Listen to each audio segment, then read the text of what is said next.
Hello विद्यार्थी मित्रों, स्वागत है आप सर्व विद्यार्थी मित्रों आप सर्वानी एक ज मात्र यूट्यूब चैनल RF ની મોજ FR ની મોજ यूट्यूब चैनल पर मित्रों चैनल पर पहले पधार्या हो तो एक विनंती है चैनल ने सब्सक्राइब कर देजो। कि आज अपनी नवी स्वाध्याय पोथी 2024-25 धोरण 6 हिंदी पाठ नंबर 2 एक जगत एक लोक संपूर्ण सोल्यूशन करीशुं। तो चलो वीडियो शुरू करिए। प्रश्न नंबर 1 है सही विकल्प चुनकर सही का निशान कीजिए। मैं डायरेक्ट जवाब लखेला है तो तमे तमारी रीते लखी सको छो। जोई लईए, आपणे वांची लईए एक वखत जवाबो। पहलू, कवि किसको हमारा धर्म मानते हैं? तो क्षमता को हमारा धर्म मानते हैं। बीजू, सभी मनुष्य हिल मिलकर किसका निशान लहराए? तो विश्व शांति। त्रीजू, राग शब्द का समानार्थी शब्द पहचानिए तो गीत। चौथू, मान शब्द का विलोम शब्द पहचानिए तो अपमान। पांचमू, गलत जोड़ पहचानिए तो दिया अंधेरा। ये गलत जोड़ है। आगर बीजी त्रण आपेली ए साची जोड़ है। छठू, निष्दिन घर घर में क्या गूंज रहा है? तो मधुर गान। सातमो प्रश्न है इस काव्य में कवि किस विचार को श्रेष्ठ मानते हैं? विश्व बंधुत्व। आगर प्रश्न नंबर 2, निम्नलिखित शब्दों का प्रयोग करके वाक्य लिखिए। पहलू, सूर्य तो सूर्य काफी चमक रहा है। बीजू, अस्थि तो अस्थियों का गंगा में विसर्जन किया जाता है। त्रीजू, प्राण तो चूहा बिल्ली को देखकर प्राण बचाकर भागा। चौथू, हर्ष तो आपको देखकर हमें बहुत हर्ष हुआ। हर्ष ले आनंद था। ओके। प्रश्न नंबर 3 अ, प्रश्नों के उत्तर लिखिए। पहलू, हमारा धर्म क्या होना चाहिए? तो सबकी प्रगति हो, सबका न्याय मिले और मानवता की रक्षा को, यही हमारा धर्म होना चाहिए। बीजू, एक रक्त का अर्थ समझाए तो मनुष्य चाहे किसी भी देश, जाति और धर्म का हो, उसके रक्त का रंग लाल ही होता है। रक्त के रंग की समानता से साबित होता है कि पूरी मनुष्य जाति एक है, भले ही हमारे रूप रंग भिन्न हो और भीतर से हम एक थे। त्रीजू, प्रकृति के तत्व की सूची बनाइए।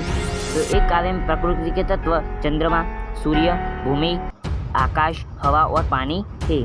चौथो प्रश्न है आप इस काव्य को और कौन कौन से शीर्षक देना चाहेंगे?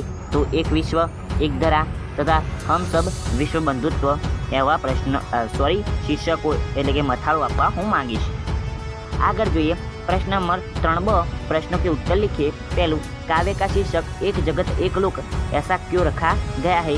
तो पूरे विश्व को एक ही सूर्य प्रकाश देता है, विश्व में एक ही हवा चल रही है और पानी भी एक ही है। सबके जीवन में सुख और दुख समान है। सभी मनुष्यों का शरीर मांस और हड्डियों से बना है। इस तरह कवि ने पूरे विश्व की एकता सिद्ध की है, इसलिए एक काव्य का शीर्षक एक जगत एक लोक रखा गया है। बीजू, सभी नदियाँ अलग अलग है, फिर भी कवि क्यों कहते हैं कि एक ही पानी? तो सभी नदियों के पानी की वैज्ञानिक संरचना एक जैसी है। सभी नदियों के पानी का मनुष्य के लिए समान उपयोग है, इसलिए कवि अलग अलग नदियों के पानी को एक ही पानी कहते हैं। आगे जोईए। प्रश्न नंबर 4 अ, भावार्थ के संदर्भ में पंक्तियां लिखिए। पहलो छे जीवन एक सुख दुख की कहानी। जीवन है सुख दुख की एक कहानी। ओके, આવી રીતે લખવાનું છે ભાવાર્થની અંદર। हम हर्षोल्लास के साथ आनंद के गीत गाते हैं, तो हम हर्ष भरे गाए हम राग सुहाने। हर एक मनुष्य का रक्त एक समान है, तो एक देह एक रक्त। चौथू, सभी राष्ट्रों में एकता का भाव होना हमारा कर्तव्य है, राष्ट्रों में ऐक्य यही कर्म हमारा। पांचवों, इन सभी की धरती माता एक ही है, तो एक चंद्र एक सूर्य एक भूमि आसमान। ओके, आगे जोईए। आगे प्रश्न नंबर 4 ब, काव्य पंक्तियों का भावार्थ लिखिए। पहलू, राष्ट्रों में ऐक्य ऐक्य यही कर्म हमारा, प्रगति न्याय मानवता धर्म हमारा।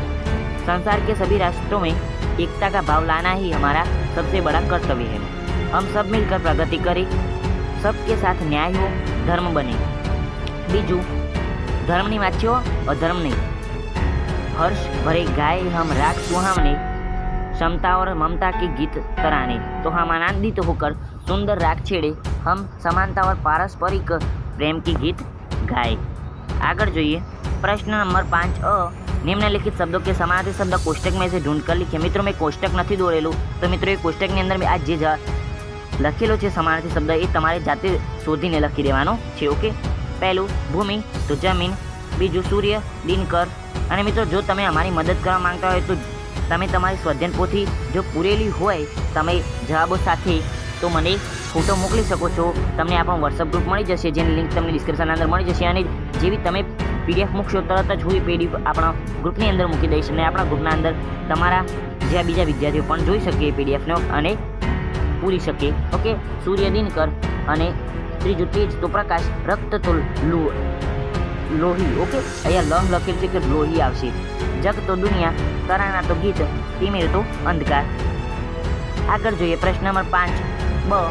प्रश्न नंबर 5 अ में दिए गए समानार्थी शब्दों में से किन्हीं 5 शब्दों का वाक्य में प्रयोग कीजिए. पहलू, राजा ने ब्राह्मण को जमीन दान दे दी. ओके, चारों ओर अंधकार फैला हुआ है, सूर्य का प्रकाश चारों ओर फैलता है. पहला परिचय दुनिया से करवाया जिसने वो है मेरी माँ.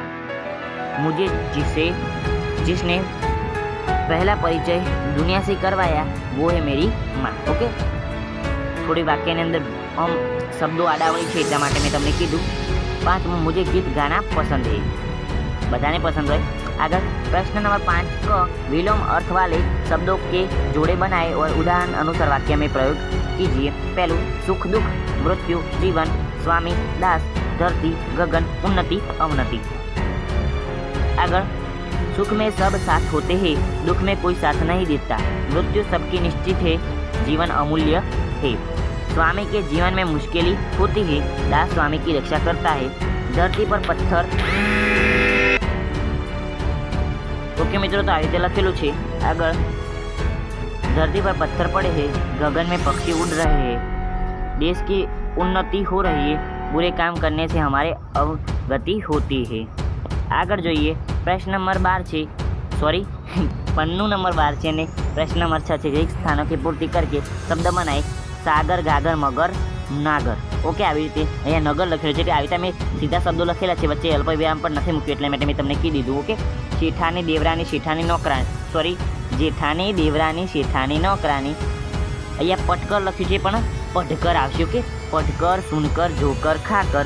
સુંદરતા, મધુરતા, ઉદારતા, વીરતા. खाता भारत, छाता, सोना. ओके, આવી રીતે આગળ જોઈએ.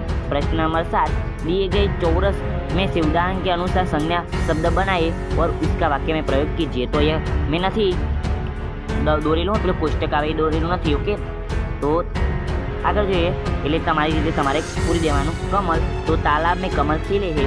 सागर, सागर की शोभा दर्शनीय है. भारत, विशाल भारत देश है, भारत विशाल देश है. हिमालय तो हिमालय सबसे ऊंचा पर्वत है. आरती तो शाम को मंदिर में आरती होती है. गुलाब, बगीचे में गुलाब के फूल खिले हैं. आगे प्रश्न नंबर 8 છે. चित्र देखकर उसके बारे में 8-10 वाक्य लिखे. चित्र છે એના ઉપરથી 8-10 वाक्य લખવાનું છે. यह चित्र गांव का है. चित्र में कई सारे लोग दिखाई दे रहे हैं. चित्र एक बैलगाड़ी दिखाई दे रही है. चित्र में बैलगाड़ी पर एक आदमी बैठा हुआ दिखाई दे रहा है. 2 पनिहारी पानी लेकर जा रही है. वहाँ पर एक मोर चल रहा है. वहाँ एक पेड़ के नीचे एक आदमी बैठा हुआ है.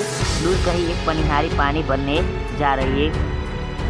આગળ જોઈએ સહી જોડ મિલાય તો મિત્રો હવે વિરામ ચિહ્ન જે પેલો કહીએ ને અલ્પ વિરામ એ બધા વિરામ ચિહ્નો અહીંયા મેં દોરેલા નથી પરંતુ નંબર આપેલા છે તમારી ચોપડીના અંદર તમને વિરામ ચિહ્નો આપેલા છે એના પર તમે મૂકી શકો છો. પૂર્ણ વિરામ એ પહેલા નંબર 7મા નંબરનું છે એ પૂર્ણ વિરામ છે. 6થું એ અલ્પ વિરામ છે. 5મું એ પ્રશ્નવાચક ચિહ્ન છે. 8મું એ વિસ્મય બોધક ચિહ્ન છે. પહેલું યોજક અને બીજું 9મું એ નિર્દેશક છે અને ત્રીજું કોષ્ટક અને ચોથું એ ખરા અવતરણ ચિહ્ન, બીજું દુહરા એટલે કે અવતરણ ચિહ્ન. તો મિત્રો આની સાથે આપણું સંપૂર્ણ સોલ્યુશન પૂરું થાય છે. પાઠ નંબર 2 એક જગત એક લોક. અને હવે ફરી મળીશું સંસ્કૃતની સ્વાધ્યાય પોથીનું સોલ્યુશન અથવા તો પાઠ નંબર 3ની સ્વાધ્યાય પોથીનું સોલ્યુશન સાથે. ઓકે, તો મિત્રો ધોરણ 6, 7 અને 8ની સ્વાધ્યાય પોથીનું સોલ્યુશન આપણી ચેનલ પર ચાલુ છે એટલા માટે કહું છું ચેનલ સબસ્ક્રાઈબ કરી દેજો. આવજો, તથા good bye, take care, love you all.